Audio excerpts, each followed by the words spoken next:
Morning everyone, welcome back to the channel. আমি শ্রাবন্তী। আশা করি তোমরা প্রত্যেকেই খুব ভালো আছো, সুস্থ আছো। আমরাও খুবই ভালো আছি।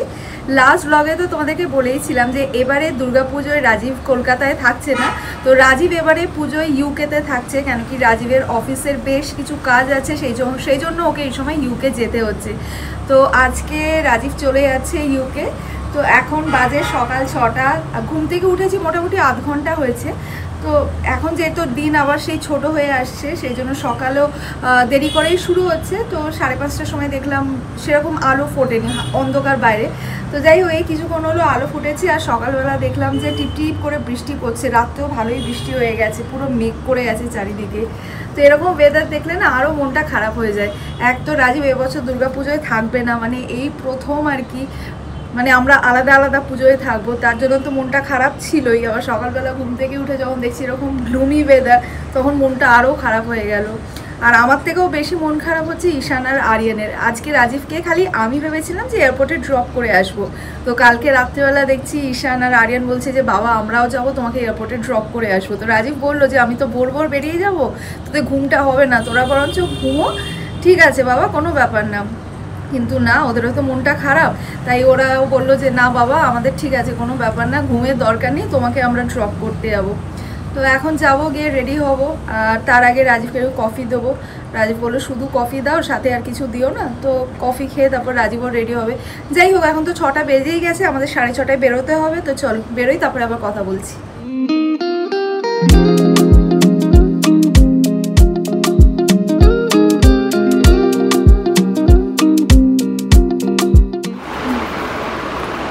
Thank you. Welcome.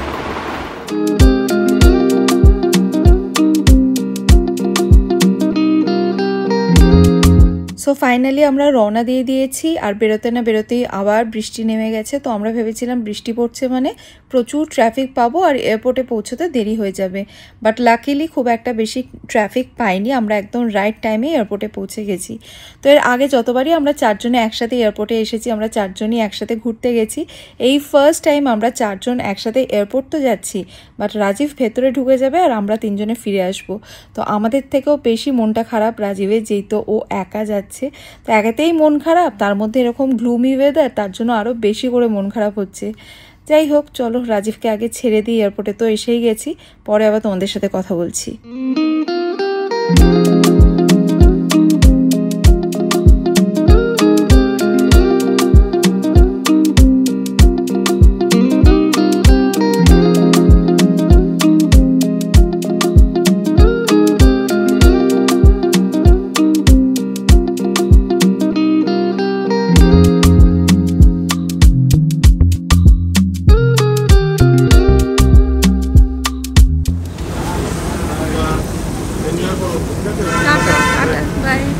রাজীব ভেতরে ঢুকে গেছে আর ওর ফ্লাইট আজকে একেবারে রাইট টাইমে রয়েছে।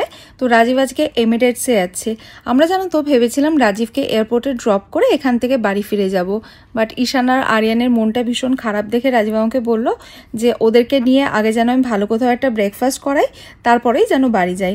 তো এখন ঈশান আর আরিয়ানকে নিয়ে ব্রেকফাস্ট করতে যাচ্ছি। আর ইতিমধ্যে রাজীব আমাকে কল করেছিল। ও আমাকে বললো যে ও সিকিউরিটি চেক, ইমিগ্রেশন দুটোই হয়ে গেছে আর খুব তাড়াতাড়ি হয়ে গেছে। যাক বাবা, একদিক দিয়ে ভালোই হয়েছে, তাড়াতাড়ি সব হয়ে গেছে, এখন বেশ কিছুক্ষণ রিল্যাক্স করতে পারবে। আর এদিকে আমরাও ব্রেকফাস্ট করতে চলে এসেছি।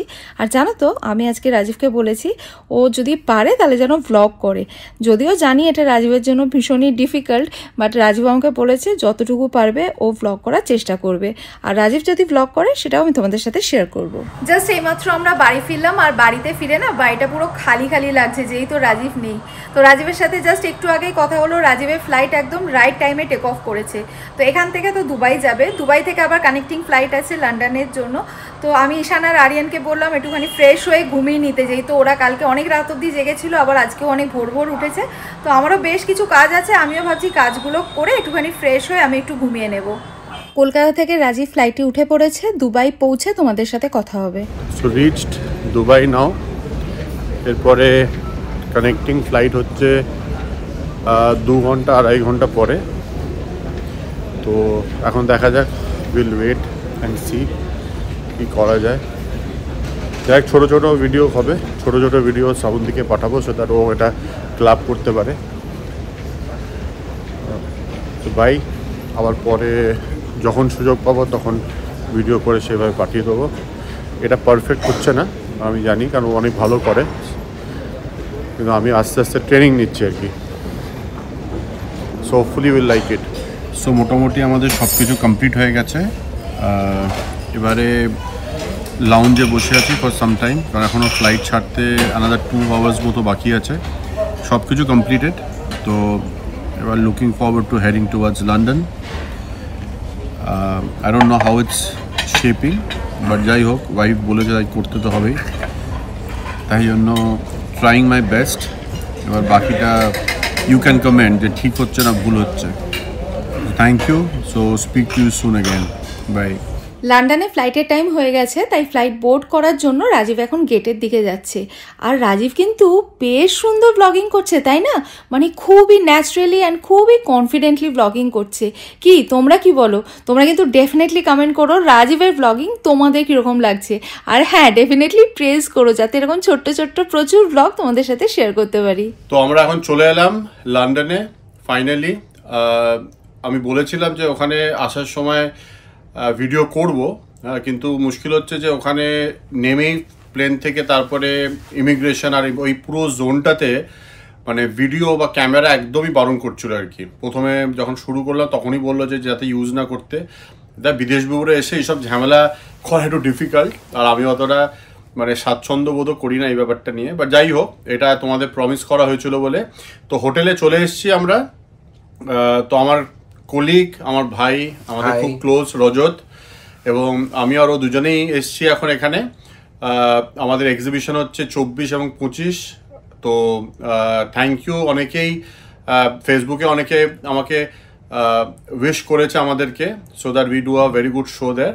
তো হোপফুলি আমাদের খুব ভালো হবে। এখন অনেক রাত, মানে আমরা বেরিয়েছি ইন্ডিয়ার টাইমে সকাল 6টায়, এখন ইন্ডিয়ার টাইমে রাত্রি 3:30। বিধ্বস্ত লিটারেলি দুজনেই।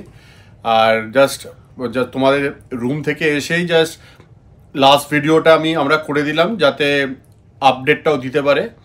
এবং মাঝে মাঝে যখন আমি সুযোগ পাবো, রেগুলার হব না, ভীষণ টাইট শিডিউল আমার এবারে লন্ডনে 2 সপ্তাহে। তো আমাদের প্রচুর এখন ট্রাভেল করতে হবে, এক্সিবিশনস আছে, সুতরাং খুব পারবো না। যখন যখন হবে মাঝে মাঝে নিশ্চয়ই করব এবং করে তোমাদের শ্রাবন্তীকে পাঠিয়ে দেবো, সো দ্যাট ও আপলোড করে এবং তোমরা আপডেটেড থাকো এই ব্যাপারে। সো এনিওয়েজ, মানে I am not very comfortable as you know, ভুল অনেক কিছু হয়তো হতে পারে, but don't feel bad about it. যে ট্রাই করছি নতুন, এটাই বড় কথা। ভালো লাগছে। ও সবসময় এনকারেজ করে আমাকে, কারণ ও মানে he is more than a brother. আমার ভাই এত হলেও এত ভালো হতো না। তো আমার company, he is the head of operations and he is the director also. তো আমি আর রজত দুজনেই তোমাদের গুড নাইট বলছি from London. Good night. Bye, good night. The next day. কালকে তোমাদের সাথে কথা বলার পর আমার আর ব্লগ করা হয়নি। সত্যি কথা বলতে বাড়ি ফেরার পরে না আর একদমই আমার কাল ব্লগ করতে ইচ্ছা করছিল না, কেন কি বুঝতেই পারছো মনটা ভীষণই খারাপ ছিল। তো এখন বেজে গেছে সন্ধ্যে 6টা, তো এখন থেকে আবার ব্লগটা কন্টিনিউ করছি। অ্যাকচুয়ালি এখন আমি ঈশান আর আরিয়ানকে নিয়ে বেরোবো, যাবো এখন শ্রীভূমিতে। তো ঈশান আরিয়ান বললো মা চলো আজকে শ্রীভূমির ঠাকুরটা দেখে আসি, কেন কি এরপর প্রচণ্ড ভিড় হয়ে যাবে আর আমরা ঠাকুরটা দেখতেই পারবো না ভালো করে। এমনিতেই শুনছি শ্রীভূমিতে অলরেডি মানে লোকজন বেশ ভিড় করে ঠাকুর দেখছে। তো আমাদেরও আজ থেকে দুর্গাপুজোর পরিক্রমা শুরু হয়ে যাবে। আজকে যদিও আমরা একটাই ঠাকুর দেখবো, শ্রীভূমির ঠাকুরটাই দেখবো। এখন আমরা যে সময় বেরোচ্ছি আমাদের যেতে আসতেই প্রচুর টাইম লেগে যাবে, তারপরে তো শ্রীভূমিতে প্রচুর ভিড় আছেই। তো সেই জন্য আমি ভাবলাম ঠিক আছে, ওরা যখন বলছে আজকেই ঠাকুরটা দেখি আনি, সত্যি এরপরে শ্রীভূমিতে প্রচণ্ড ভিড় হয়ে যাবে আর সেইভাবে মানে শান্তিতে ঠাকুর দেখা যাবে না। যেদিনকে আমার দুর্গাপুজোর শাড়ির সমস্ত কিছু দেখাচ্ছিলাম শপিং, যে আমি এবারে দুর্গাপুজোয় কী কী শাড়ি কিনেছি আমার জন্য, তো সেখানে একটা ইয়েলো কালারের শাড়ি দেখিয়েছিলাম, মনে আছে? তো তোমাদেরকে বলেছিলাম যে ওই ইয়েলো শাড়িটার সাথে যে ব্লাউজ পিসে এত সুন্দর কাজ আছে, তো ব্লাউজটা বানাতে দিয়েছি। ব্লাউজটা পেলে আমি তোমাদের দেখাবো। তো আমি না দেখো এই ব্লাউজটা কালকে পেয়ে গেছি। এটা হচ্ছে ব্লাউজের ব্যাক সাইডটা, দেখো পুরো ঠাসাই করা কাজ, খুব সুন্দর করে এমব্রয়ডার্ড করা রয়েছে, প্লাস পলওয়ার্ক তো রয়েছে, মিডলে এখানে একটা রোজ রয়েছে। আর স্লিভসের মধ্যেও কাজটা খুব সুন্দর, দেখো স্লিভসেও এখানে রোজ রয়েছে, প্লাস পলওয়ার্ক রয়েছে। মানে এই ব্লাউজটা দিয়ে শাড়িটা পরলে খুব সুন্দর লাগবে, আর শাড়িটাও যথেষ্ট এলিগেন্ট দেখতে, তোমাদেরকে তো দেখিয়েছি। আর এর আগের দিন রাজীবের সাথে গেছিলাম না, রাজীবের ইউকে যাওয়ার জন্য বেশ কিছু জিনিস কেনাকাটি করার ছিল। তো তোমাদেরকে বলেছিলাম যে রাজীব আমাকে খুব সুন্দর একটা জিনিস কিনে দিয়েছে, যেটা আমি তোমাদের সাথে নেক্সট ব্লগে শেয়ার করবো। তো সেজন্য ভাবলাম দেখিয়ে দিই, আবার কখন ভুলে যাব। তো আমার না একটা খুব ইচ্ছে ছিল সিলভার ঝুমকো কেনার। তো আমি সেদিনকে সাউথ সিটিতে কেম্বে গেছিলাম। কেম্বে গিয়ে দেখো এরকম কিউট একটা সিলভার ঝুমকো দেখলাম। এই যে আমি এবার তোমাদের ক্লোজ আপে দেখিয়ে দিই। আমার এত ভালো লেগেছে, মানে ভীষণ কিউট দেখতে। এই যে আমি এবার কানে ধরেও দেখাচ্ছি। তো এই ঝুমকোটা রাজীব আমাকে কিনে দিয়েছে। তো এটাই আমার খুব পছন্দ হয়েছে আর কি, অনেক ড্রেসের সাথেই যাবে। যাই হোক চলো, দেরি করে লাভ নেই, বেরোই। অলরেডি 6:30 বাজতে চললো। এখন তো পুরো অফিস টাইম, প্রচুর সময় লাগবে আমাদের ঠাকুর দেখতে যেতে। যদিও তোমরা শ্রীভূমির ঠাকুর অনেকেই দেখে নিয়েছো, বাট আমি ঠাকুর দেখবো আর তোমাদের সাথে শেয়ার করবো না, সেটা হয় কি কখনো? চলো শ্রীভূমির ঠাকুরটা দেখে আসি। প্রতিবার দুর্গাপুজোর আগে আগে যে দৃশ্যটা আমার সব থেকে প্রিয়, এবারেও পুজোর আগে ঠিক সেই দৃশ্যটাই দেখতে পেলাম। হ্যাঁ, মা দুর্গাকে প্যান্ডেলে নিয়ে যাওয়া হচ্ছে। আর এই সময়টা আমার এত ভালো লাগে, আমি না তোমাদের বলে ঠিক বোঝাতে পারবো না। আর এই সময়টা কলকাতাকে দেখতেও ভীষণ সুন্দর লাগে। চারিদিকে সবাই লাস্ট মিনিট পুজোর শপিং করছে, প্যান্ডেলে প্যান্ডেলে ফাইনাল টাচ আপ চলছে, ভিড় ভাট্টা, পুজোর একটা আমেজ, প্যান্ডেলে প্যান্ডেলে ঠাকুর নিয়ে যাওয়া। সত্যি এই সময়টা না মনটা পুরো ছুঁয়ে যায়। দেখে বুঝতেই পেরেছো আমরা শ্রীভূমিতে চলে এসেছি। আর সবচেয়ে বড় কথা হচ্ছে এই যে রাস্তাটা দিয়ে আমাদের গাড়ি যাচ্ছে পঞ্চমী ষষ্ঠী থেকে, এই রাস্তায় মানুষের ঢল নামবে। বা যেহেতু পুজোর অনেকটাই আগে এসেছি, সেই জন্য রাস্তাটা পুরো খালি, আর এখন গাড়িও যেতে দিচ্ছে। তো আমরা একদম সোজা চলে যাচ্ছি, গিয়ে মেন গেটের সামনে নামবো। আর শ্রীভূমির লাইটিং তো যতটা পারলাম তোমাদের সাথে শেয়ার করলাম। প্রতিবারের মতো এবছরও শ্রীভূমির লাইটিং খুব সুন্দর হয়েছে।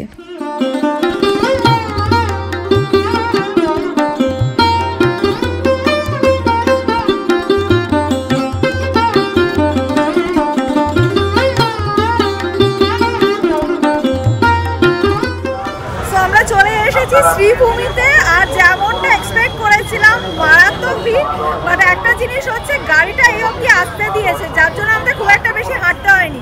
যাই হোক চলো, ভীষণ এক্সাইটেড শ্রীভূমি ঠাকুর দেখার জন্য। বাই দ্য ওয়ে, আমরা যেদিনকে শ্রীভূমির ঠাকুর দেখতে গেছিলাম সেদিন ছিল প্রথমা। আর ঠিক তার পরের দিন মানে দ্বিতীয়ার দিন রাত্রিবেলা টানা 4-5 ঘন্টা বৃষ্টিতে কলকাতা শহর ডুবে গেছিল। প্রত্যেকের বাড়িতে জল ঢুকে গেছিল, প্রত্যেকটা স্কুল রেনি ডে ঘোষণা করেছিল। এইরকম মারাত্মক বৃষ্টি আমরা কলকাতাবাসীরা বহু বছর পর এক্সপিরিয়েন্স করলাম। ভিড়টা জাস্ট দেখো, মানে একদম জনস্রোত। এখন যেহেতু মহালয়ার দিন বড় বড় পুজো উদ্বোধন হয়ে যায়, তো আমি ভাবলাম বরঞ্চ আগে আগে দেখে আসি, তাহলে পুজোর ভিড়টা এড়াতে পারবো। এবার আমার মতো একই চিন্তা ভাবনার মানুষ তো অনেক রয়েছে।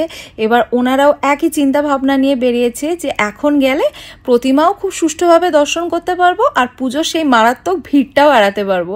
এবার এখানে এসে দেখছি যে যেরকম পুজোতে মারাত্মক ভিড় হয়, ঠিক পুজোর আগেও একদম সেম ভিড়, মানে মানুষের পুরো ঢল নেমেছে, দেখে তোমরা বুঝতেই পারছো। আর আমাদের না প্যান্ডেল অবধি পৌঁছতে পাক্কা 40 মিনিট টাইম লেগেছে। যাই হোক, মার কাছে এই প্রার্থনাই করি পুজোর এই 4-5টা দিন যেন একেবারে বৃষ্টি না হয়, আর পুজোটা যেন আমরা সকলে খুব সুন্দরভাবে উপভোগ করতে পারি।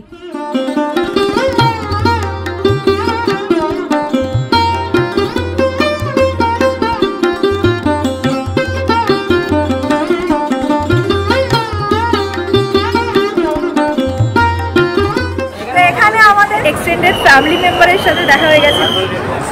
নামটা কি দিদি? নয়না দাস। নয়না, আমি তো তাড়াতাড়ি চলে এলাম ঠাকুরটা দেখতে। এরপর আর এখানে ঢোকা যাবে না। আমরা দেখে নিচ্ছি প্রচন্ড ভিড় ছিল, মানে এখন থেকেই অবস্থা, পরে কি হবে সেটাই ভাবছি। অসম্ভব, না আজকে মনে হচ্ছে না আজকে প্রথমা, না সত্যি কথা মনে হচ্ছে। এইমাত্র শ্রীভূমি ঠাকুরটা দেখে বেরোলাম, ঠাকুরটা অসাধারণ হয়েছে, প্যান্ডেলটাও অসাধারণ হয়েছে। তোমরা তো জানোই সকলে, প্যান্ডেলটা অক্ষরধামের ধাঁচে বানানো হয়েছে, ভীষণ ভালো লাগলো। আর এত ভিড়, মানে আজকেই মনে হচ্ছে বোধহয় অষ্টমী চলছে। মানে পুজোয় যেহেতু ওয়েদার প্রেডিকশন আছে যে এবারে বৃষ্টি হবে, সেই জন্য সবাই অনেক আগের থেকে, মানে মহালয়ার পরের দিন থেকেই বেরিয়ে পড়েছে সব প্যান্ডেল হপিং করতে। আর এখানে শ্রীভূমির ঠাকুর তো মহালয়ার দিনই উদ্বোধন হয়ে গেছে, কলকাতার অনেক বড় বড় পুজো মহালয়ার দিন উদ্বোধন হয়ে গেছে। তো সকলে আর কি এখন থেকে চুটিয়ে এনজয় করছে, মানে এখনই এত ভিড়। তাহলে আমি জাস্ট ভাবছি মানে এরপরে অষ্টমী, নবমী বা সপ্তমীর রাতে কি হবে। আজকেই মনে হচ্ছে মানুষের যা ঢল, আজকেই মনে হচ্ছে মানে অষ্টমীর রাত। যাই হোক, সকলে তো ভীষণ এনজয় করছে, আমরাও প্রচুর এনজয় করছি। কি রে বাবা, কেমন লাগলো? খুব সুন্দর হয়েছে ঠাকুরটা না? এ বাবা, এটা টিপটিপ করে বৃষ্টিও শুরু হয়ে গেছে। একটু আগেই তোমাদের বৃষ্টির কথা বলছিলাম না, অলরেডি টিপটিপ করে বৃষ্টি শুরু হয়ে গেছে।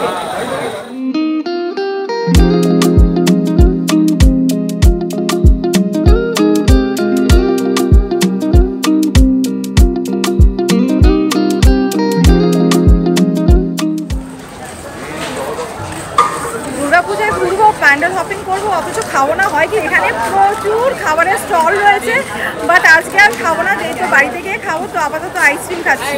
তো আজকে একটাই ঠাকুর দেখবো। বৃষ্টি কিন্তু বেশ ভালোই নেমে গেছে, যে কোনো মুহূর্তে খুব জোরে বৃষ্টি নামবে। যাই হোক, আইসক্রিম খেতে খেতে বাড়ি চলে যাই। তো বাড়ি গিয়ে আবার তোমাদের সাথে কথা বলছি।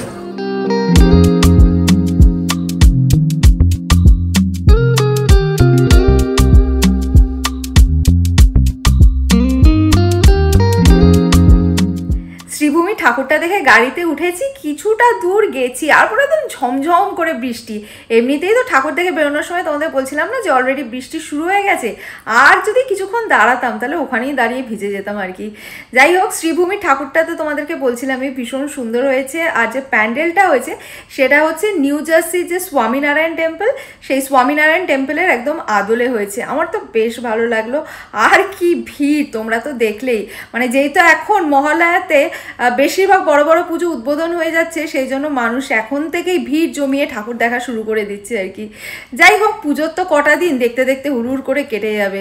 মানে ষষ্ঠী আসলেই যে কোথা দিয়ে দশমী চলে আসে বোঝাই যায় না। তো ঠিক আছে, সেই অর্থে যদি দেখা যায় তাহলে মহালয়া থেকে আরও পুজোর দিনগুলো বেড়ে গেল আর কি, দশমী অবধি। আগে কি হতো, আগে যেমন সপ্তমী থেকে পুজো শুরু হতো, সপ্তমী অষ্টমী নবমী দশমী 4 দিনের পুজো হতো। এখন তো প্রায় 10-12 দিন ধরে পুজো হয়। তাতেও মনে হয় যেন দিনটা কম পড়ে গেল। আর একটু দিন আরও বেশ কিছু দিন যদি মা থাকতো তাহলে ভালো হতো, এরকমই আর কি মনে হয়। যাই হোক, এখন ডিনার করব। আর কালকে তো আবার আরিয়ানের স্কুল আছে, ভোর ভোর উঠতে হবে। তো চলো, আজকে ব্লগটা এই পর্যন্তই রাখছি। যদি আজকে ব্লগটা তোমাদের ভালো লেগে থাকে, লাইক করো, কমেন্ট করো, ফ্রেন্ডস অ্যান্ড ফ্যামিলি সকলের সাথে শেয়ার করো। আর স্মাইল উইথ শ্রবসের ফেসবুক পেজটাও প্লিজ ফলো করে নিও। Thanks for watching and by.